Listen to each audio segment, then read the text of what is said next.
Each of us, no matter how troubled we are, has enjoyed moments of peace. Perhaps when out in nature, perhaps when waking up before remembering what troubles us. But many teachings on awakening are bogged down by conceptual thinking and cultural baggage. The key points that liberate beings may be present, but they're difficult to pick out among the noise. For example, Judeo-Christian teachings use language that personifies their God. This inspires devotion, which has some value, but it comes at great cost. When what they call God is limited in any way, the gates of heaven remain closed.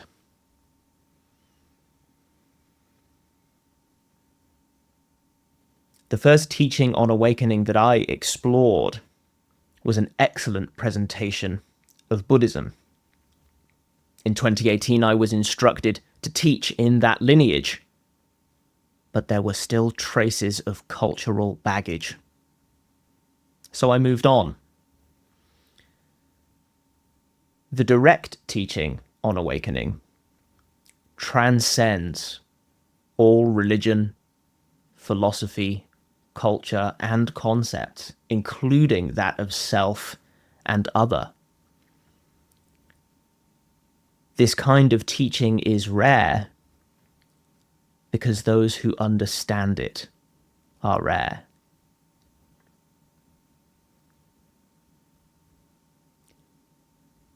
People are compulsive thinkers, and so when a fully awakened being states the direct teaching, people try to make sense of it.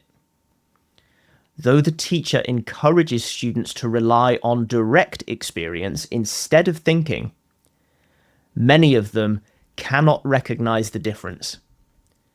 And so they make the teaching into something intellectual, write it down as such, and lead millions of others astray.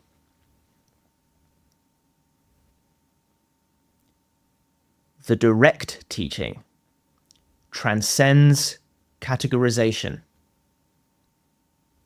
It is not religious, not philosophical. It is not Eastern, not Western. It is not spiritual, not worldly. If it is to be called anything at all, it is most appropriate to call it inarguable truth. Practitioners of this teaching are engaged in recognition of that inarguable truth, realizing who they are again and again until it becomes obvious.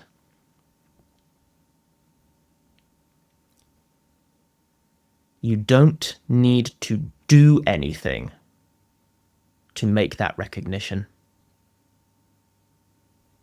This is a key point that the majority of practitioners trip over. Biased as they are toward doing, believing they must struggle for anything good, they cannot conceive of non-doing. And yet, the only way to recognize things as they really are is to leave them the fuck alone.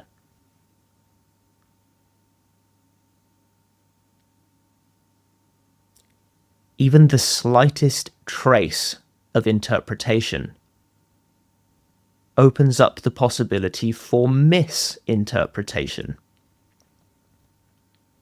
Thus, The only way to know the true nature of things is to stop thinking about them altogether.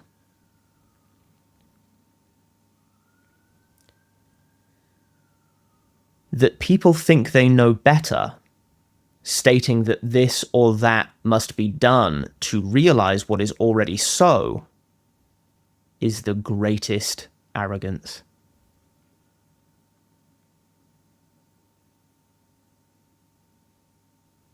Most who claim to be interested in truth are actually only interested in improving themselves and their circumstances. This is not their fault, for it is what they were sold when they came to spirituality. Nonetheless, the fault remains. They conceptualize about what awakening is like, painting their own picture of it, then seeking that elsewhere. They are like a person whose pockets are full of diamonds, who, not knowing what diamonds look like, goes in search of them in a cave.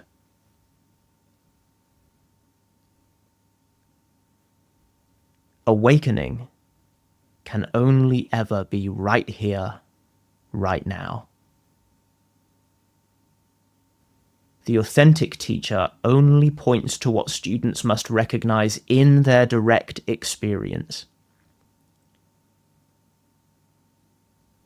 If those who engage in philosophy, religion, and spirituality knew what was really available, they would quit such pursuits immediately and never look back.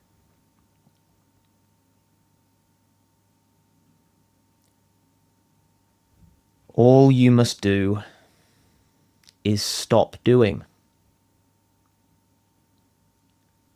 Rest naturally in an uncontrived way, as the Tibetans say, regardless of what occurs. That you know something is occurring indicates your true nature, the only common factor in every experience you've ever had. Awareness, which contains everything, yet is unaffected by it.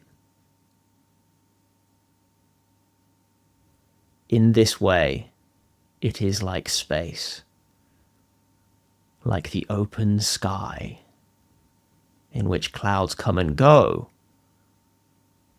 but leave no mark.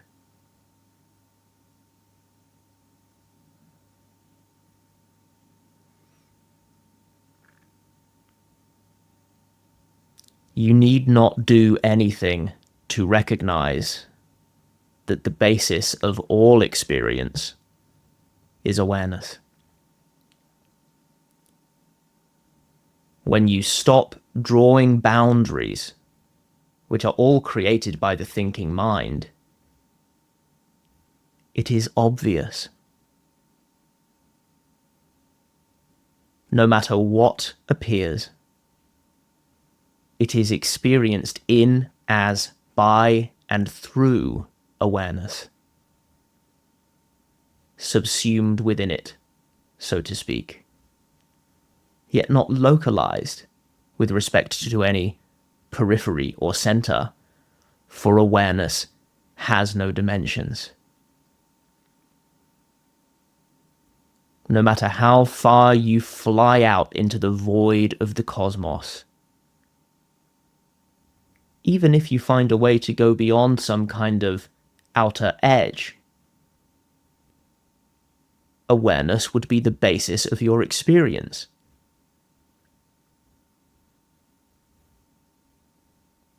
In terms of how you actually experience things, in the absence of concepts and theories, which are all contrived by definition, the entire universe occurs within the pure, open space of awareness.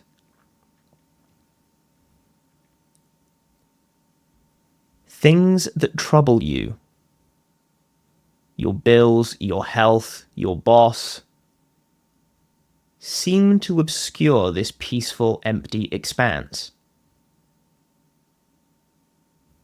But they do so only to the degree that you invest them with meaning. You forget the space in which they come and go, and so it feels like they are all there is. When you see your boss in the supermarket, a knot forms in your stomach. But for anyone else who passes your boss, no such reaction occurs. This does not deny the dynamics of your relationship, rather it puts the dynamics of your relationship into proper perspective.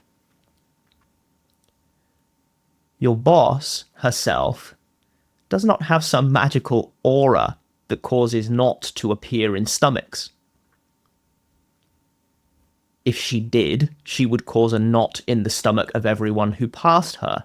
The knot is caused by your interpretation of your boss. But when you rest as the awareness that is the basis of the experience of your boss, you see your boss as she is, instead of how you think she is. Just a visual appearance, with no mandatory thoughts or feelings attached.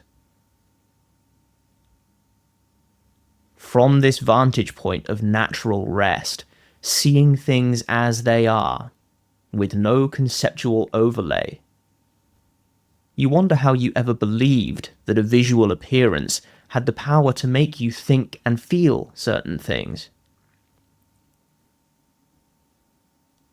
Awakening is not about changing your thoughts and feelings into better thoughts and feelings. It is only about seeing that thoughts and feelings are, and always have been, nothing more than empty fabrications with no real basis.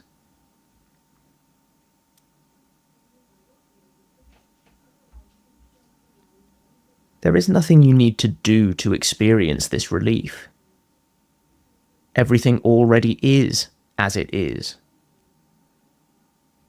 No matter how much you may wish it were different, it's not. So if you wish to stop suffering, stop wishing. It's the wishing that's making you miserable. But this doesn't lead to not caring about or doing anything. Quite the opposite, in fact. The more you relax into the ease of natural being, the more your natural wish to do good is revealed.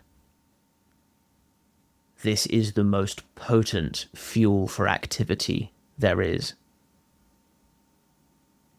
Compassion. Naturally arising beneficial intent. So rest naturally without seeking or describing anything. Just for a brief moment. And another. And another. And another.